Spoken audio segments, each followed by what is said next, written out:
perhaps the fifth, but I don't want to put it deserves its own piece of paper, deserves its own thing, because it's another evolution you're going through. It's actually a dilemma. It's a dilemma. It is what I call the guru dilemma. What does that mean? It means that here you are, beings that are becoming enlightened and allowing that to come into your everyday life. Spiritual beings on a spiritual path. Generally getting over the whole concept of having to get to know yourself so you can finally be yourself, you see. 2 M's? Dilemma, 2 M's. And you have a certain archetypical energy, concept of this thing called enlightenment and guru. And it's very distracting because you put this as the standard or the example, or the shining light in your path and say, I have to be like that. I have to be, in order to be my spiritual self, I have to do as the gurus did. Just like we talked about before, letting your dismantling this whole concept of getting to know yourself. It's also time to dismantle the whole concept of the guru that you're aspiring to be. Let me give you a few examples. And as I do, think of what your guru dilemma has been. What did you think in the human mind that you had to be like? Because I'll tell you right now, it's not really what you need to be like. Yeshua, Jesus, since we're right in the middle of his celebration, just think of the energy of Jesus for a moment. The ones that the ones that you were taught when you were younger. Calm, peaceful, healing, walking on water, as I proved today anyone can do. Halo above the head. It long hair, beard, yes. Sandals, robe, yes, absolutely. Sheep, no sheep.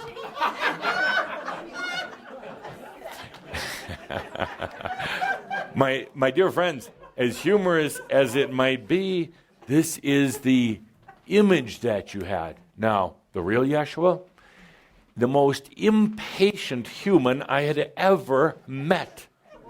Absolutely, totally impatient. Had no patience for stupidity, for rules, hated organizations, didn't like time, didn't like dawdlers. Why? Because underneath, even though he was not a soul being, he brought in so many of the aspects or the energies of you. And impatience, let's get on with this. He was known to brawl.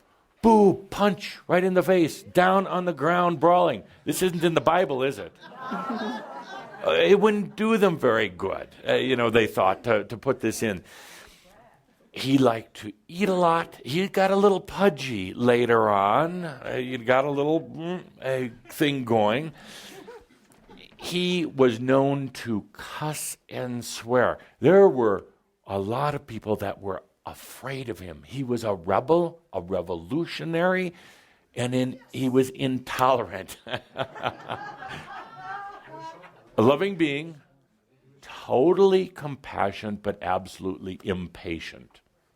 It's not the nice portrait picture that you have of him, but this is what many aspire to be. I have to be, what would Jesus say?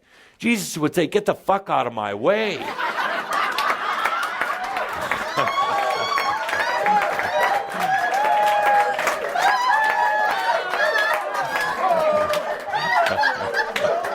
Sorry. And I apologize for being so irreverent, but it is... No, you don't. It is true. It's like, move aside. We've got work to do. We're here to see this earth with the Christ consciousness, the Christos, the crystal consciousness for a new age that's coming about. Move on with it. Move on. Get off to some other planet. Go someplace else, because this is a place where we're growing and expanding.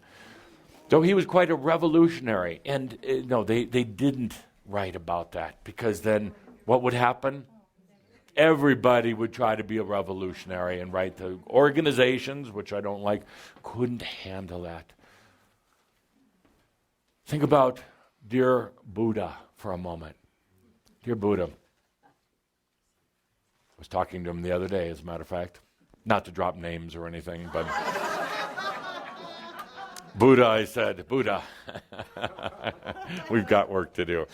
Buddha was neurotic, phobic. He had phobias, a lot of phobias.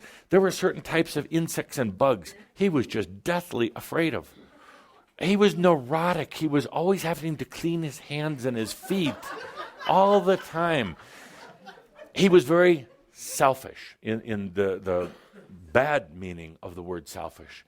He stole energy from everybody. Oh, here comes Buddha. Get out of the way. He's going to try to steal energy. And he could never settle into anything. And he'd chosen a nice rich family to be born into. He couldn't settle into that. He had demons going after him all the time. He was perhaps what you call multiple personality, flipping back and forth, as a lot of the neurotic people do. 1 minute holy man, next minute total jerk. And he would be offended if there were certain things you were wearing or certain odors coming from your body. So he was very difficult to get along with. Later on, he chilled. He relaxed a little bit. He had this neurotic obsession for enlightenment and just starved himself to death to get it. Actually, he starved because he was phobic about a lot of foods. He just wouldn't eat them. If anybody even looked at a food that he was going to eat, he couldn't eat it. So he was, and finally he relaxed. He gave up trying to find himself, trying to get to know himself. He relaxed. That's when he started eating, he gained some weight, and he finally had the enlightenment that he had always wanted. He melded with himself. So, Guru, is that the picture that was painted? Is that what you see when you go to the sacred temples? No, you see the very peaceful Buddha. But he wasn't. And not that this next one is an ascended master, but he's an interesting study. Steve Jobs. Steve Jobs, somebody from your era, brilliant, driven, totally insecure, absolutely insecure. 1 minute very obsessed about what the project he was working on. And the real project actually was technology tools to expand consciousness, interconnectivity to share, to actually expand the consciousness of humanity. That was kind of implanted in him. Brilliant ideas. He was a visionary who had this mental creative melding a long time ago, but totally insecure, always questioning, got tiring after a while. Am I doing the right thing? Am I going the right way? Should I have done it this way or that way? Wasted a lot of energy, doubting, worrying all the time. So dear friends, here's another one.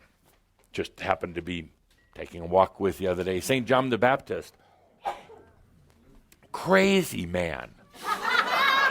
He was a lunatic. Another good example of a multiple personality. 1 minute screaming and yelling to get the demons out of people, pushing their heads underwater. He used to drown people. It wasn't baptism. It was called murder. Later, they changed it and said he was baptizing. I was like, no, he's trying to kill that bastard. And the next minute, very pious, reverent, asking God for forgiveness. Well, I would have too if I'd have done all that bad stuff. Down on his knees. He was a madman. His hair was a mess. His beard was filled with food from years ago. He didn't bathe himself. He and Buddha would have never gotten along. Would have had a hard time together. So let's bring this to the point so we can get to questions and answers. The Guru dilemma. Your dilemma. Who do you aspire to be like? Any of them? Or yes. Or yes. In other words, they had human characteristics because they're here on earth as humans. They have what you would call flaws, but they're actually not. They're just idiosyncrasies. And so do you. You've been trying to get to know yourself and perfect yourself, make yourself just this pure, holier than thou human. They didn't do it. Why should you? They had disturbances, issues, challenges. What eventually caused them to be ascended masters? Acceptance, let go. Everybody should get an award. I don't know if Linda brought enough, but they let go.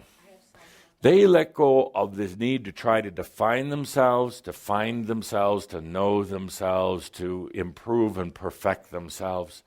They came to a point of exhaustion. Anybody feel a little connected to that? A point of exhaustion, of saying this search, this desperate search is exhausting. I'm just going to give up.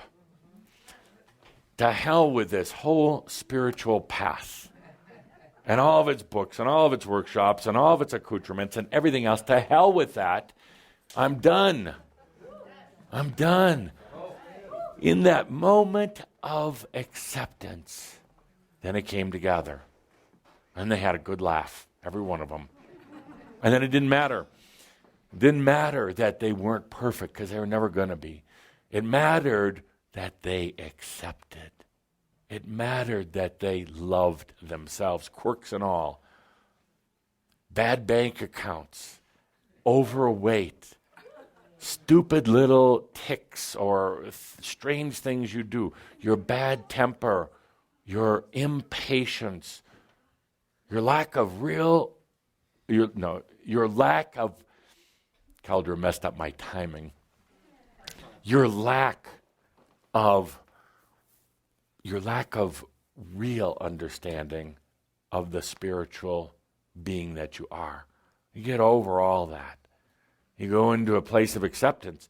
You could say it's surrender, but it's only surrendering to you. It's not surrendering to anyone else or anything else. It's not surrendering to the guy that's on the cross. Too bad that they put him there. It's surrendering to you. So let's take a deep breath with that. Whatever you think is flawed, imperfect, whatever you think are the things you have to work on, forget about it. Yes, yes. And then suddenly you're just being. You're not trying to perfect anything. You're not trying to find yourself. Now you're just being. In that, the creative energies that we talked about earlier rush in now. Good. This person's no longer just trying to figure it out. They're just doing it. The creative energies rush in. The mind can slow down. The need to try to make things right or perfect or in some sort of delusional ideals of old gurus goes out the window. And that's when you can sit here today and say, I am the master. I don't care what they say. I am the master. I am the master. It's that simple. That simple. But then the mind jumps in, and it will by the time you leave this parking lot saying, well, if you're the master, then you can walk on water also. Piece of cake. Piece of cake. So don't get caught in all of those things that the masters would have done, because it's all a bunch of stories. The masters finally loved themselves. So with that, distraction, we'll go into questions.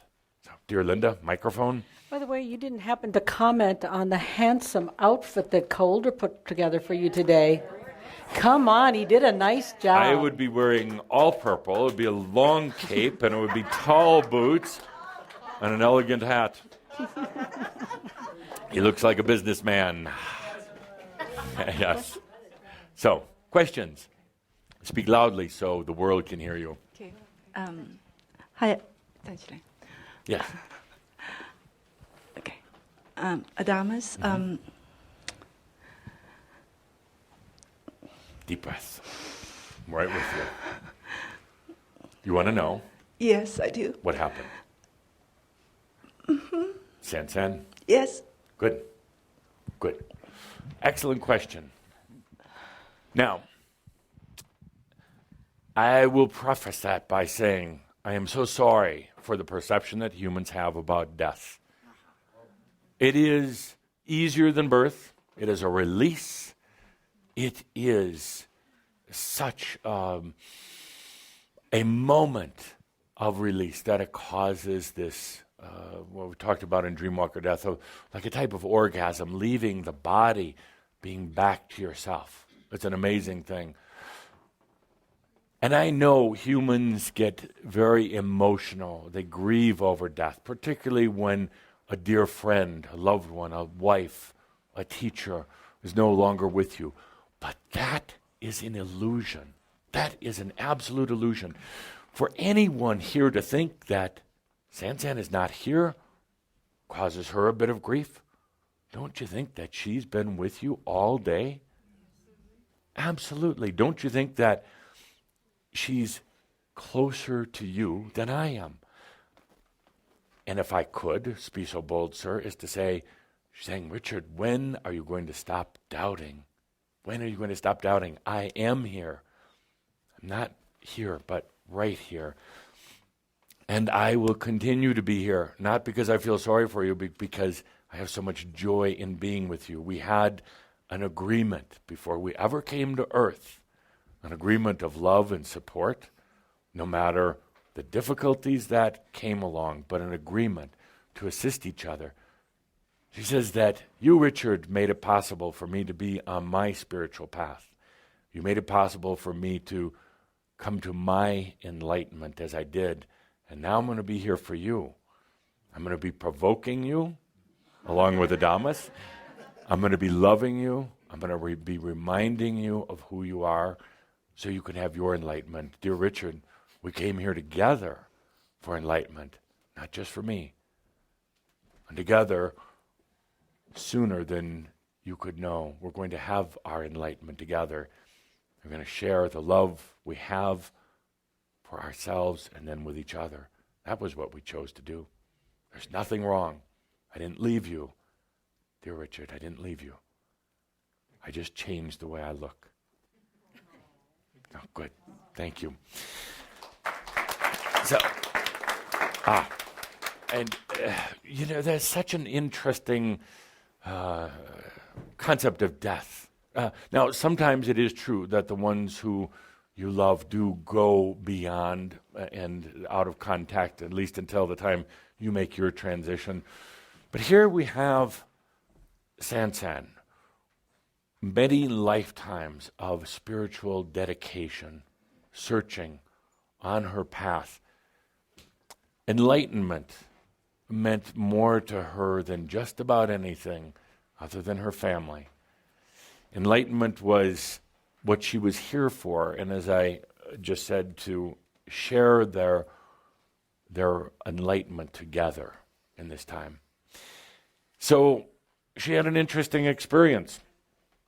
In Kauai, the day before, just take a look at the dynamic here, or feel into it. Off to Kauai, the day before the gathering for advanced sexual energies, it was perfect. Because all the energies were coming in, everything was there. San wanted to have some time to herself. We're finding that increasingly important to have time, as you all probably are, to be in self. Decided to go to one of the most beautiful places on the world, which is the Pali Coast, Kauai. One of my favorite.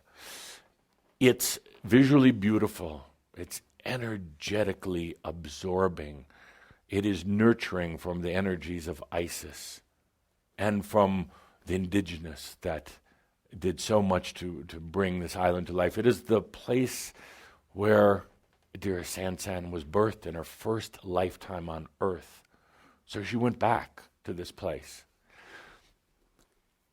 In a beautiful moment that goes beyond words, suddenly it was like for her the skies opened, feeling of absolute peace, feeling of absolute acceptance.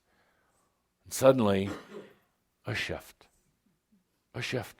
of herself into her enlightenment, an amazing shift out of human limitation, out of time, out of space, and out of body. And it wasn't until later, by the way, that the physical, what you would call the accident occurred. It wasn't an accident. It was a departure. It was a transition. And it was beautiful. As I've talked about before, generally, in going through death, there will be no pain for you because you leave first. The mind and the body continue operating, but the consciousness is left. No pain, no regret, no remorse. The only grieving is for the ones that are grieving back here. It's a difficult topic to talk about, but one day I'm hearing screaming, cheering, encouragement from the other realms. Tell them it is not the end, it's a new beginning. Tell them there is no heaven or hell. There is yourself. There are a lot of friends. Tell them that, they are saying, tell them, open your eyes. And not your literal eyes, but open your senses. We are right here. We're not gone. We're right here all the time. Sansan chose not to stay in the physical body. And that's going to be a challenge for many of you when you come to your enlightenment. Enlightenment happens in the simplest moment, not when you plan it, not when you even think you've earned it. It just happens because you allow it. You're going to come to a moment in that enlightenment. Do I stay in the physical body or not? Now, I know if we took a poll here right now, most every one of you would say, stay in the physical body. Because there's a lot of things you have to do. Because no matter what you say, you're still afraid of death, as beautiful as it is. I have to almost laugh. Here, being this close in your reality, it's wonderful, but it's rather harsh. Very dense, very harsh, very limited. On the other side, you imagine anything you want, but it's like a fantasy garden if you've let a lot of your issues go, as most of you have. It's splendid. So you come to that moment in enlightenment, which seems like an eternity of time. It happens in a second, but it seems like an eternity. You come to that moment, and it's very difficult to say, I'm going to stay in the physical body, because it is harsh, and it hurts, and there's aches and pains. And you could say it's not real. It's the illusion. When you return to the other side, you realize so much more about the real self. You're going to come to that moment, every one of you. Should I stay or should I leave? There's no right or wrong answer. There's the difficulty of the ones you leave behind. Your children, spouses, and yes, even your pets. So what are you going to do? Only you can answer that question. Only you can answer that. Sansan came here. You've been supporting her for a long time in her journey. Now she comes to support you. So thank you.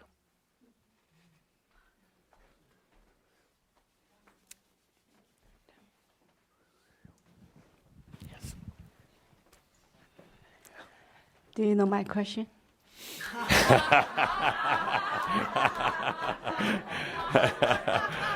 John Edwards.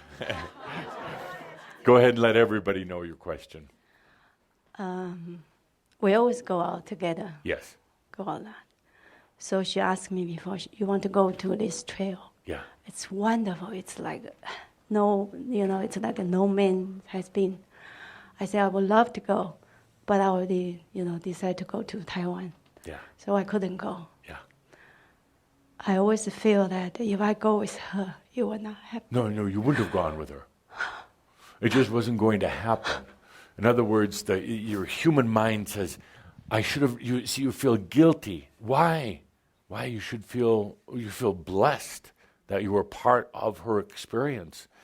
And even if you had forced yourself to go and said, if you had an intuitive feeling that something was going to happen and you made yourself go, something would have happened where you couldn't go on that final leg. Why? Because it's what San chose. It's what she wanted. So you can't take that burden on, any of you. You can't do the what ifs, I should have. There was something else at play here, and that was her divine self. A friend of yours, a dear friend of all of yours, a wife of yours, has their enlightenment. Has their enlightenment. That's what happened. Got what she's always wanted, is at total peace with it. Total peace. And she's really on my shoulder right now, only asking, please, please, please let them know how grand it is. Let them know now, as a master, that she can come back energetically anytime. Anytime. She's going to show up as a bird, a dog. She's going to show up as a breeze in the wind. She can come back at any time. But now she's here really to support you. Not support like you need anything, but she's going to be standing by you. You've both been on this long path of enlightenment, believe it or not, and you've been there for her. Now she's going to be here for you. Good. Thank you.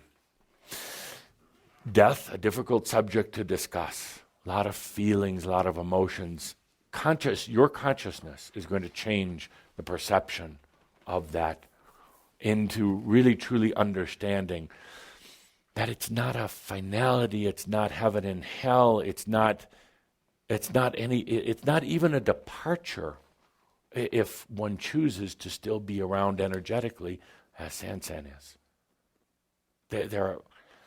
They're really wanting me to be very clear with you, saying, it's amazing.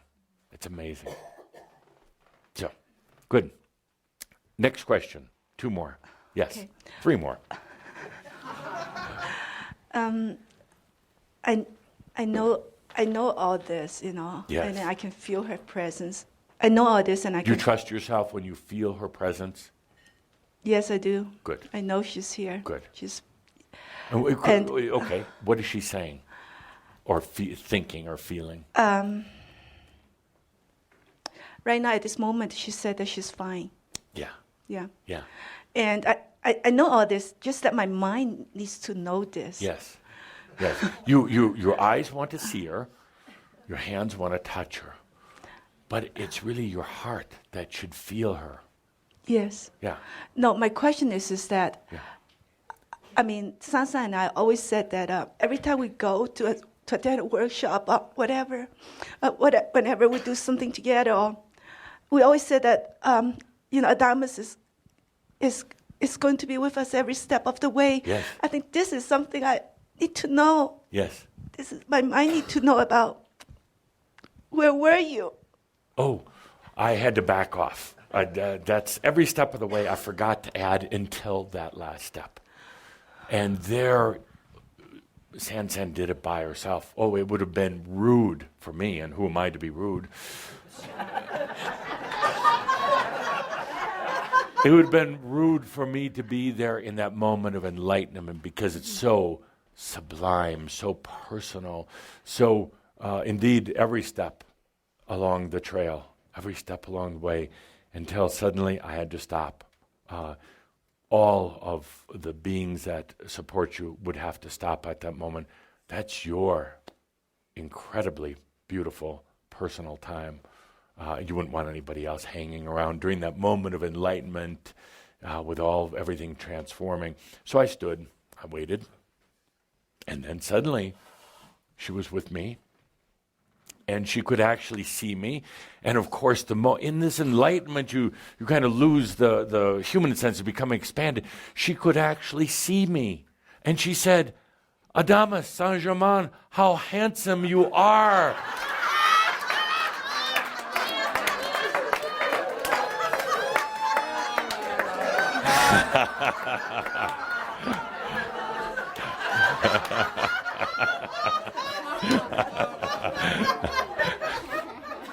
Strange but true. Why? I'll tell you why. And I say it is true. Because she didn't see a human. She saw the colors. She saw the essence, the richness, the simplicity, the spirit, the love. She saw the love I had for her. And therefore, in her perception, I was the most beautiful thing she'd seen in a long time. Yes. Good. Yes. So that there's actually two moments where the angelic beings are not with you. They're real close by, but one is when you truly accept decide you're going to be sovereign. You let go of the spirit guides that have been with you for a long time. And it's what some of you call the dark night of the soul, but it's not a night, it lasts a couple months. That was a marketing term that they used, just one night, you get through it, it's a long time. All the beings have to step away. You've gone through that, so now I can say I'll be with you every step of the way, up until the moment of your enlightenment. That out of honor, and I'm not going to be there, or the others, you do that so personal. In that moment of enlightenment, and again, Andrea, you'll understand what happens. So you come to this moment of enlightenment, and it's just an acceptance. It's just saying, whatever I am. Suddenly, all the aspects come back in. It's a time of very personal integration. They all fly back in. They're so happy that you finally love yourself that they come back home. They come streaming back in. So we kind of get out of the way, let the aspects come back in so that we don't get sucked in along with them. We do it so that it can be the marriage or the union of you back into yourself. So nothing wrong there, nothing wrong. It would have been totally disrespectful and a lack of compassion for me to stop Sansan. First of all, I couldn't. She's stronger than me. But I couldn't have stopped her. I wouldn't have wanted to stop her. This was her choice, her journey. She has work to do now, wonderful work to do. But that's what she chose. Last question. I believe we have one more question here.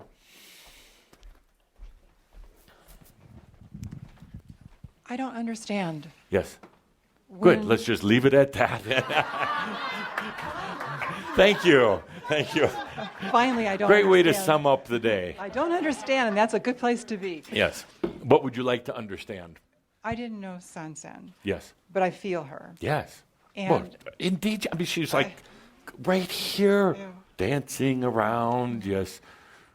She's playing with people's hair over here. Yeah. I don't know why I have to share this, but for some reason she's kind of interested today in people's cosmetics for some reason. She wants to make everybody up. Go ahead. She went on a journey to Kauai. Yes. To be at the sexual energy school. Yes. And she invited her friend to go on a journey, on a walk. And she went on the walk. Did she know weeks before that she was going to transition? Good question. I mean, I want to know for me, because it's like, do I know a couple of weeks beforehand? Do you want to? I plan it now? No, you don't. But it was an accident. It wasn't like a long term illness. No. And it just happened. Yes. Yes and no. Now, it depends. Are you coming from a human perspective, the human mind saying, now if the human mind knew what was going to go on, it would have never happened. The human mind would have tried to block it. There was the spirit, the real, the essence of Sansan, really understood that, let me put it this way, did she know the particular date, time, location? No, absolutely not. Did she know the experience was coming her way? Absolutely. There's something, an inner knowingness here, not a knowingness up here. And we're going to work on that in the next couple months, of getting those a little closer together. But there was an inner knowingness that it was time. That it not time to depart, but time to become, actually. An inner knowingness that, this journey, I'm trying to keep this simple here. In our schools, we talk about that line right there. Can you get that line right there on the carpet? Okay, right there. Then we talk, you're at this line, all of you. You're standing there and you're thinking about it. And we go into great detail, actually, as we did in Kauai, with why aren't you taking that step? Why aren't you? Here. I want to be here. I want to be in this physical. Who said that you couldn't be? I am. So you cross the line, and a lot of things happen. It's the line of enlightenment. It is a breath and a choice, that's all. But, my dear friends, you're all standing here, waiting for somebody like Sansan to cross, waiting for somebody like her to reassure you. It's amazing. It's wonderful. But you're standing here. Enlightenment, I don't know. What's on the other side? Enlightenment. What's going to happen to me? It doesn't matter.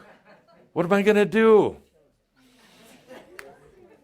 Enlighten things. We have tea with the masters. Cool. So, my dear friends, the only thing that mattered to Sansan is she had made that choice. It doesn't matter.